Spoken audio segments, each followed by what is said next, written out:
نستعين اهدنا الصراط المستقيم اهدنا الصراط المستقيم اهدنا الصراط المستقيم صراط الذين أنعمت عليهم غير المغضوب عليهم ولا الضالين. Amen. So sa ngayon po, before po magsimula ang discussion, inshallah tinatawagan po natin ang presence ni Ali Maron. Alin, inshallah para po sa pagbabasa ng Quran. Alin, bismillah. Magbabasa ng Quran, reading Quran muna. Yes, pwede. Before po mag-start po ang discussion.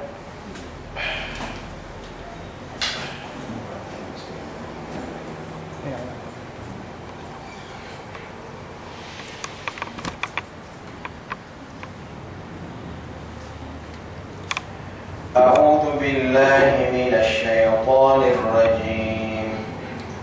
بسم الله الرحمن الرحيم.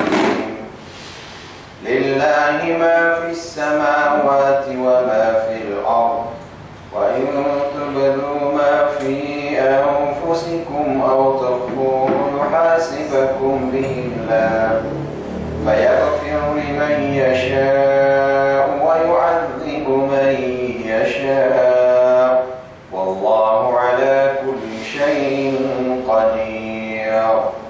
آمن الرسول بما أنزل إليه من ربه والمؤمنون كل آمن بالله وملائكته وكتبه ورسله لا نفرق بين أحد من رسله وقالوا سمعنا وأطعنا غفرانك ربنا وإليك المصير. صدق الله العظيم.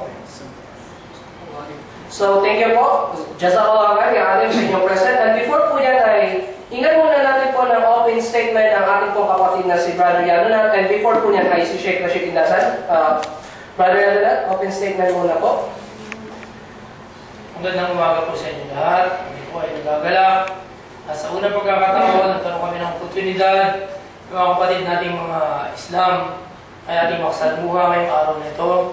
At kami tayo na naghahangad na magkaroon ng tamang pagkakaunawaan ang lahat ng mga relihiyon.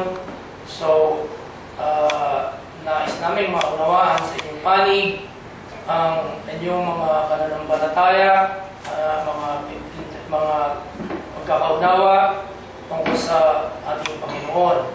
So, kami ay lubos na nagpapasalamat at kayo ay nakabala na pumunta rito at magpahiwati kung paalam sa amin ang inyong kaalaman tungkol sa Panginoon.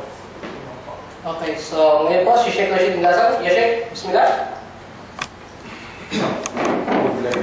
Bismillahirrahmanirrahim. Assalamualaikum warahmatullahi wabarakatuh. Assalamualaikum warahmatullahi wabarakatuh. Nababang nag-isang sa tunay na magagawa insya Allah subhanahu wa ta'ala.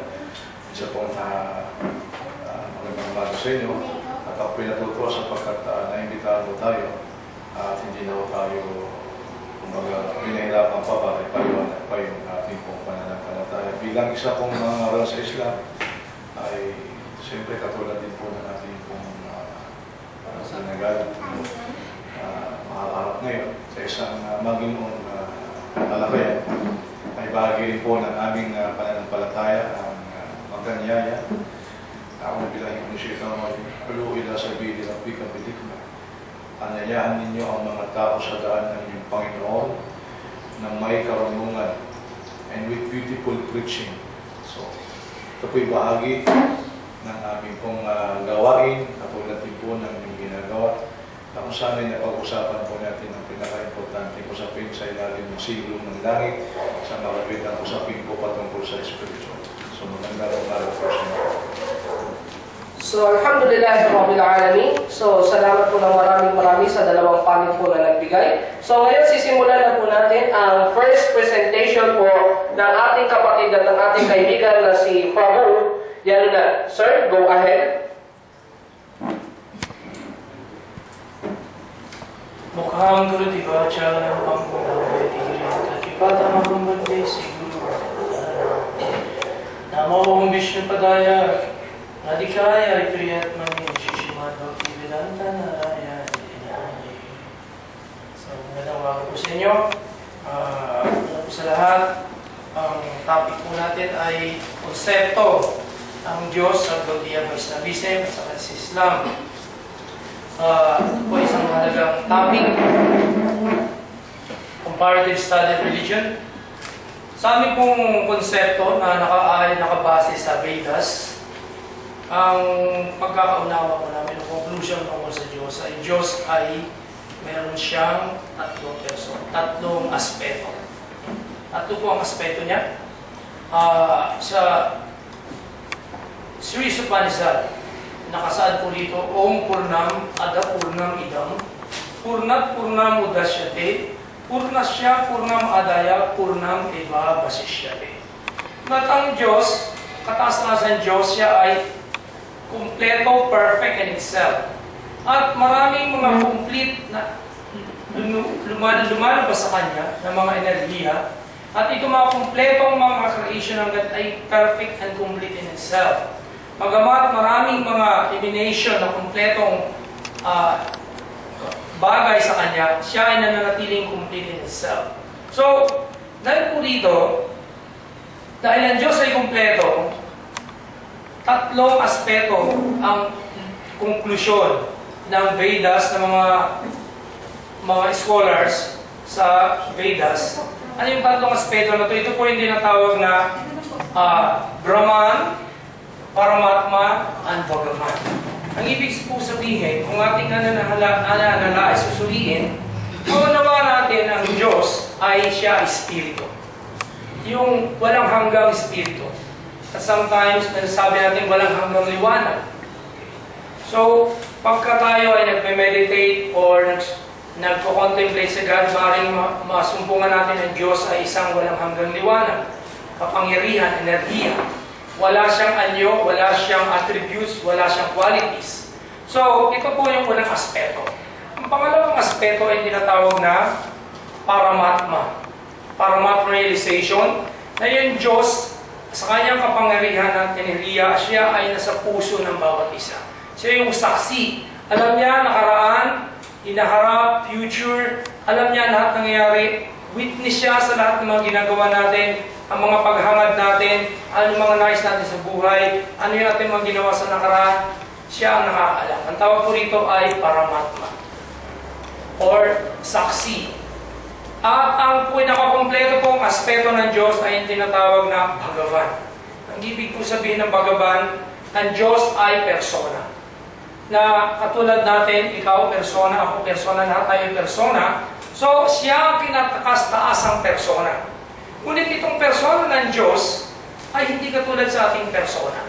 Ang ating persona ay material, ngunit siya ay mayroong spiritual na persona, meron siyang kaharian, meron siyang abode, na hindi katulad ng mundong ito. Itong mundong ito ay pansamantala lamang, puno ng kamangmangan, at puno ng kalungkutan. Yung kanyang tahanan ng Diyos ay puno ng kaligayahan, walang hanggan, at puno ng karunungan. So doon po siya nananahan. At ang layunin ng mga devotee ni Krishna ay makapunta sa kanyang kaharian. Ito yung process na tinatawag na sadhana bhakti. So, ang pagiging persona ng Diyos ay isang malaking bagay. Sabihin po, kung tatingnan natin sa dictionary, pag sinabing God, the Supreme Being, siya po yung Supreme Being. Siya ang persona na walang hihigit sino man. Siya ang pinakamalakas, pinakamatalino, pinakamakapangyarihan, pinaka-renounce, pinakamayaman, anim na katangian po yan. Most wealthy, most intelligent, most renounced, most beautiful, pinakamaganda, the most famous, and the most intelligent. So, ang sino mo nagtataglay ng ganitong katangian, siya yung God. Ito yung konsepto ng tinatawag na Bhagavan. So, dito po nagkakaroon ng pagkakaiba ang bawat mga relihiyon. Sa India man, sa Christianity, iba pang maniniwala. Pero ang Hare Krishna, Gaudiya Vaishnavism, kami ay tumatanggap nitong konsepto nitong tatlong aspeto ng Diyos, ngunit kami ay nakatuon doon sa personal concept ng God. At sa aming konsepto ng God, ang Diyos ay persona at ang pinaka-Godhead pinanggagalingan na lahat ng persona ng Diyos, kung tawagin namin ay Krishna. Ang ibig po sabihin ng Krishna ay all-attractive. Ang Diyos ay kaakit-akit. Nagtataglay siya ng katangian na kaakit-akit. O Rama, sabihin, ang Diyos ay pinanggagalingan ng lahat ng kaligayahan. Okay. So, dito po, umiikot ang filosofiya ng Hare Krishna at ang aming mga activities, pagsamba, mga serbisyo ay nakatuon sa pagsamba sa persona ng Diyos na kung tawagin namin ay Krishna.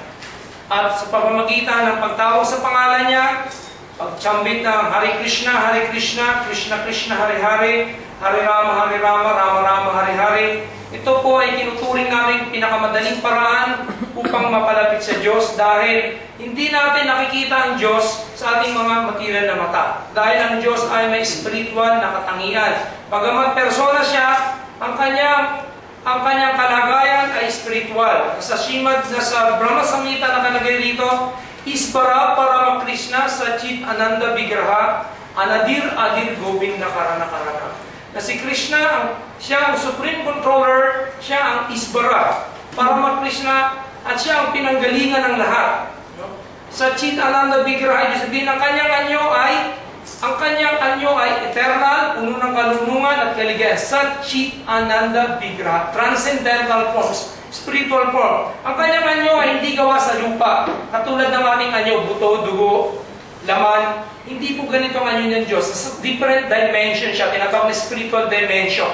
Ang kanyang katawan ay puno ng kaligayahan, knowledge, at eternity. So ito po ay mahirap unawain sa ating material na kaisipan. So, inidescribe din po na ang Diyos ay meron siya mga gawain, activity sa kanyang kaharian. Ang tawag nito ay pastime. At itong mundo na to ay kabaliktaran ng kaharian ng Diyos. Ito ay reflection. Sa aming paniniwala, kaya ng mundong ito nag-exist dahil ito ay anino ng spiritual mundo. Ito ang lahat ng bagay rito, pansamantala lang, puno ng kalungkutan, at puno ng kamangmangan. Ngunit dahil sa ating material na konsepto, inaakala natin na ang mundong ito ang katotohanan. Ito talaga yung tunay ng mundo. Dahil sa ating material consciousness. Ngunit, ako sa mga banal na kasulatan, na ang mundong ito actually ay ang siyang illusion lang. At ang tunay ng mundo ay ang kaharian ng Diyos. So, sa pamamagitan ng tinatawag naming Bhakti Yoga or Devotional Service to God, tayo ay maikukonekta natin ating sarili, magkaroon tayo ng oneness with God, magkaroon tayo ng pagmamahal at pag-ibig sa Diyos, kung tawagin namin ay Bhakti. Ang teaching ng Hare Krishna ay ibigin ng Diyos na higit sa lahat. Surrender to God. Sabi ni Krishna sa Bhagavad Gita, Malmana Babamad Bhakto Majajimam Namaskaro. Always think of me, become my devotee, worship me, and surely will come to me. So, sa aming pong konsepto, ay mananatili ang ating persona pag tayo ay nakabalik sa Diyos. At meron tayong relasyon sa Diyos. 5 po ang tinuturong maaring nating maging relasyon sa Diyos. Siya ay pwede natin maging kaibigan, pwede natin siya pwede natin tayo maging magulang ng Diyos, siya maging anak natin, pwede rin ang tinatawag na conjugal relationship with God, dahil tayo with servant niya, at pwede rin siyang master natin, tayo servant, or tinatawag na neutral relationship. Neutral relationship, katulad halimbawa yung mga hayop, meron silang relationship sa God, neutral po ang tawag dito. So, ang mga kabulungan po ito ay nakasaad sa Srimad Bhagavatam at iba pang mga banal na kasulatan ng Hare Krishna. So, ang Bhagavad Gita, doon po nagsisimula yung basic philosophy ng Hare Krishna. Which is to unawain natin na hindi tayo katawan, ang katawan natin ay pansamantala lamang at tayo yung espiritu na nagbibigay buhay sa katawan na ito. At ang Diyos ay espiritu rin at kailangan magkaroon ng oneness with our spirit and the Spirit of God. Pero meron po tayong tinatawag na spiritual form. Spiritual thing anyo. Pagpunta natin sa Diyos, dahil hindi tayo makakapagsilbi sa Diyos kung tayo ay walang spiritual na anyo or existence. Pag sinabi po natin love of God, merong kailangan lover and beloved. So, kung tayo ay may merge, kung ang Diyos ay liwanag lamang at tayo ay liwanag din, pag nag-merge tayo, mawawala na po yung concept ng love. Kailangan mananatili yung dalawang object, beloved and the lover. So ito po yung tinatawag na persona ng Diyos or personal aspect of God. So hanggang dito naman po kami. Okay. So, okay. Okay. Alhamdulillah, salamat po sa presentation po ni kapatid at ni Prabhu Yariman at kinatila po ang kanyang time na meron pa siyang natitla o hindi ako nagkakamali, almost 23 or 27 minutes. Ganun po ang aking calculation. Kasi nahirapan po dito sa cellphone ko. Sino po din yung may ibang po para may time po ng tama? Yamin mo yun sa office. Okay. Nandali lang po. So,